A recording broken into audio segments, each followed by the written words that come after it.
Gəncədə qidadan zəhərlənmə hadisəsi qeydə alınıb. Hadisə şəhərin Ələkbər Rəfibəyli küçəsində yerləşən yaşayış evlərinin birində baş verib. Belə ki, 6 nəfər, 5 qadın, 1 kişi cinsi olmaqla Gəncə şəhər Birləşmiş Xəstəxanasının nəzdində olan Abbas Səhhət adına xəstəxananın yoluxucu xəstəliklər şöbəsinə hospitalizasiya olunub. Onlara dərhal lazımi tibbi yardımlar edilib.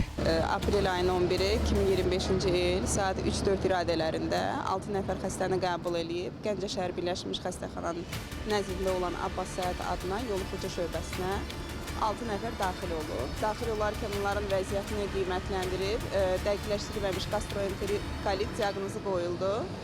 Zəruri tibbi yardım göstərildi. Onlar tortdan şikayətləndilər ki, yəni o qidanı qəbul edərkən bunların halı pisləşdi. Tortun dediklərinə görə yuxaları dükandan alınmışdı, amma krem özləri öz evlərində hazırlanmışdılar.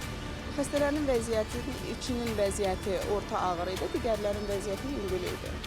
Zəruri tibbi yardım göstərildi və sonraki ambulator müalicə evdə davam ediləcək. Zəhərlənənlər 1955-ci il təvəllüdlü Muğamat İslamova, 2008-ci il təvəllüdlü Təranə Cəfərova, 2003-cü il təvəllüdlü Nülvər Qədimova, 1976-cı il təvəllüdlü Sevinç İslamova, 1998-ci il təvəllüdlü Firuzə Abbasova və 1996-cı il təvəllüdlü Röyal Qədimov olub. İlkin məlumatlara görə onların tortdan zəhərləndikləri ehtimal olunur. Baş vermiş hadisə ilə bağlı Azərbaycan Qida Təhlükəsizliyi Agentliyi tərəfindən araşdırma başlanılıb. Qurumdan bildirilir ki, hadisənin səbəbləri, həmçinin qida zəhərlənməsi olub-olmaması ilə bağlı agentliyin mütəxəssisləri ilə müvafiq qurumların əməkdaşları tərəfindən araşdırmalar aparılır. Araşdırmaların nəticələri ilə bağlı qısa zamanda məlumat veriləcək. Hazırda faktla bağlı araşdırmalar davam etdirilir.